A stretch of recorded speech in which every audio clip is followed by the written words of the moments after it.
Hello everyone and welcome back to my channel. Before we start today's video, I just like to say thank you very much for your support and for your kind messages. It's really great and they keep me motivated. So I just like to say thank you again.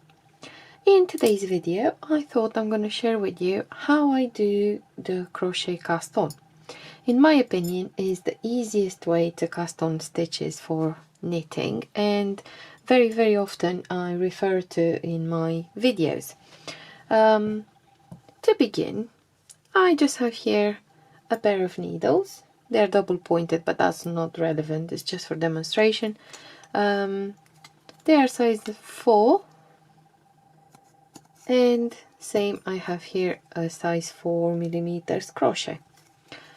So to start casting on using my needle and my crochet, what I'm going to do first, it's a slip stitch. So everything starts with the slip stitch. How to do a slip stitch? The easiest way, how I do it, so here is my yarn. It just goes like this, and then I just form a simple loop like that. Just very simple loop, and then I just pull my yarn through. I grab this bit and just pull it through, and that's a slip stitch. I'm going to place my slip stitch on the crochet. It's right here, and then just grab my needle. Very often I will start with the slip stitch on the needle, but it's pretty much the same, so it's up to you. Once you have the slip stitch on your crochet, grab your needle, place it in front of the yarn. So this is the working yarn. Tension the yarn. I do this around my finger from the crochet. And then all I need to do is pull the yarn like this and through my slip stitch that I previously made. That's it, and I have one loop or one stitch. Then move the yarn behind the needle again, grab it with your crochet hook and pull it through. Bring it behind the needle again, basically just doing a crochet chain around a knitting needle. That's how I see it. I just made another one. Let's do it once more. I'll move my yarn behind the needle. I'm just gonna grab the yarn and pull it through the loop. Again, bring it behind the needle, grab it with the crochet and pull it through. Behind the needle. This is how you can control the tension of your yarn. There we go. So as you pull a new loop through, you can make adjustments here to try and even your stitches. There you go. This is how I do it. Grab the yarn, pull it through, and again. Bring the yarn behind the needle, pull it through, and again, just pull it through. And we just continue to do this until we finish casting on the required amount of stitches for our project. So do a couple of more, and that's it. If you prefer, you have it like this. You can bring the needle in front of the yarn, whichever way you prefer. Either like this, or you move the yarn across, whichever way you find to be easier. And let's just do a few more, just for demonstration. It can go very quick, this one, compared to the cast on, the long tail cast on, for example, which is a very good method, but I think it's more difficult than this one. This is a very straightforward. especially for people that are used to crochet and they're just starting knitting, for example. And there we go. Let's say I have enough for my project. What I'm going to do with this loop here, I usually place it on the needle like this, tie it on, and I'm going to treat it as my first stitch as I start my knitting work. This is what we end up with. Like you can see, it's a very pretty edge. It's very even and very nice, in my opinion. I think it looks very good. This is, I don't know if it's got a specific name, but I call it the simple crochet cast on, because it looks like a normal basic chain. You can do this in a different way as well. So I'm just going to show you with a different color. I'm going to leave this one aside, and I have here some green, and we can use this one. So the second way of doing this one, once again, just grab some yarn, form a loop, just a simple loop, and then grab the tail of the yarn and pull it through that loop, and that's it.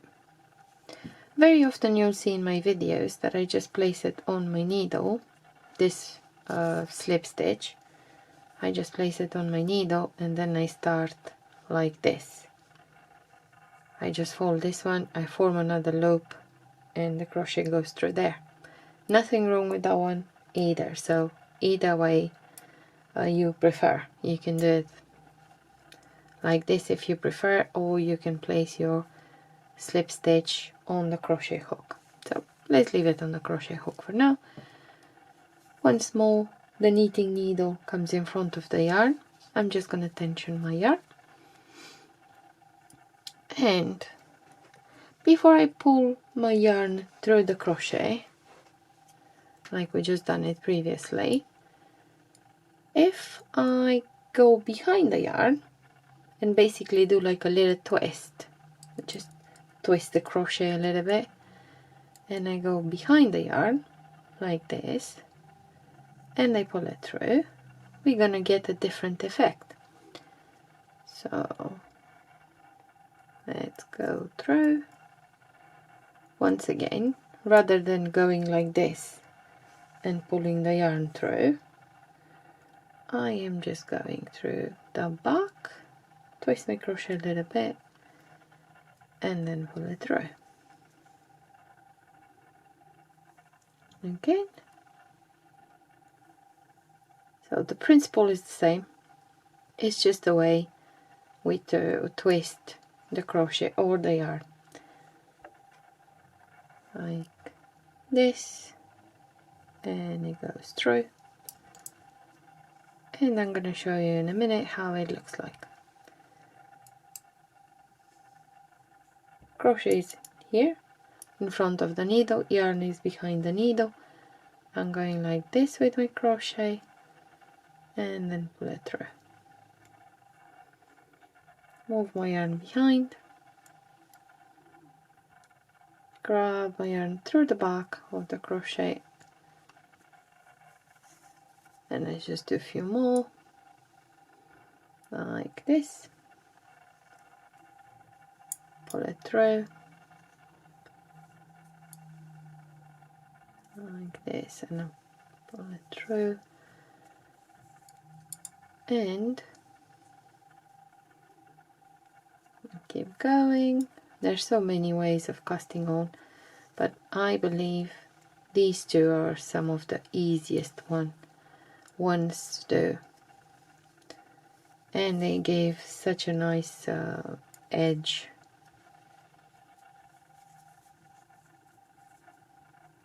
This is what I noticed when doing my project. Okay, I'm gonna stop here for now. and I just want to show you how it looks like. I think it's very, very pretty. You can see here it's like a twisted chain. I think this angle is better. It just twists around and it just has a very, very nice aspect whenever you start some work. So here they are compared. Let's place this loop on the needle. So here they are. This is the simple one when you just grab and pull your yarn through. This is the twisted one when we just twist the crochet behind the yarn and then pull it through. And this is the difference between them two. They're both very nice in my opinion and very, very easy to do. And then you just carry on knitting as your pattern requires. Before you do that, I have a little trick. I'll call it a little trick. Something that I've noticed when doing my project.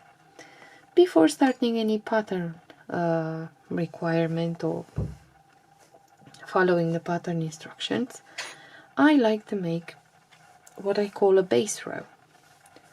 And when you're doing this simple chain, like this, like we done first time, I like to make an initial row that doesn't count for patterns, and I class it usually as a wrong side row. And what I do, I just purl all the stitches and I class it as a wrong side row, and most of the times doesn't count for the pattern. So I just purl all the stitches, and like I said, I will consider it a wrong side row, and then start my pattern and everything depending where the pattern is starting. Usually the pattern starts on the right side of the work. I'm just gonna finish this one and show you what it looks like and why I'm doing it. It's not always required, depends on the pattern that you are following. So I'm just doing simple purls here. I find this method extremely useful, especially when you make blankets, for example. If you make blankets and then when the project is completed you need to pick up the stitches around it to do maybe a border, an added border or something, I'm gonna show you right now. So I've just finished that base row and I'm turning around. This is the right side of the work. You can see how nicely the stitches have evened up and how nice they actually look. I'm not sure you can see on the camera, but they're very even and they look very good. And this is not a very stretchy cast on method. It's just gonna give the right tension. So if you're doing like squares or blankets or anything like that and you want an even tension beginning and end of the work, this is a very, very good method to start with. Like I was saying, if you, for example, doing blankets and then you want to pick up stitches to add a picot border or something like that, it's so easy to see the stitches that you need to pick. Look. It's very easy to see them, very easy to pick them up. I hope you can see on the camera. They're very even. You know exactly how many you have here, how many you need to pick, and maybe you lost count of your pattern or something. It's very straightforward to just look at the beginning and see how many stitches you had when you started. Here they are. They just formed all the way like this. I'm going to show you something very similar with the green one. So this is just a little, these are just little tricks. You don't have to follow exactly these rules. It's up to you. I'm just saying what I've noticed as I was working different projects. Not so many, but as many as I've done. For this one, this one that has this let's call it braided chain, for this one, if you're gonna do the pearls, the stitches are gonna even up and they're gonna end up looking like the simple one. But if you start by doing, let's say, a right side row and just knit all the stitches, so just normal knit. I work in Portuguese method, so everything might look a little bit different, but it's the same. Knit and purl are the same. So I'm just going to knit all the stitches here just to show you how it looks like in the end. If you just knit all of them, and maybe consider this as a right side row this time, because it's an aesthetic edge as well, and it's very nice. I have a couple of more stitches left here. Because my camera is zoomed in, you probably cannot see everything I'm doing. Here it is. So by knitting all the stitches on my first row, this effect has remained the same, so it's still here. For example, maybe you're starting a sleeve and you're starting from the cuff for a little cardigan or something. You can use this one, as it will look quite nice as you progress with your work. This is just gonna remain there as a nice little start, because it remained like that. I don't know if you can see properly on the camera, but the stitches have remained like nicely twisted. So I think it's very pretty. Both of them are very nice. Nice ways to start work, and very, very easy. The main advantage compared, for example, to the long tail cast on is that you don't have to measure or calculate how long your tail needs to be or anything like that. You don't even have to leave a tail if you don't need it or you don't want it. And it goes very, very fast, and then it has this lovely appearance that will help you pick up stitches, for example. So this is it for today. I hope you enjoyed this little tutorial. I hope I didn't bore you with too many details, and if you like any of my videos, please don't forget to give a thumbs up and maybe subscribe to my channel so you won't miss any new videos that I will be releasing. Thank you very much for watching, and I'll see you next time. Goodbye.